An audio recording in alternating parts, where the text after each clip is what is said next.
این بچه گربه رو میبینی ماده است، چشاشم بچه تفلکی کور شده.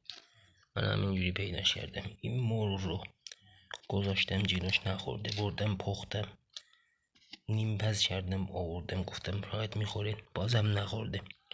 2 روز بهش جیگر مرغ دادم، 2-3 روز.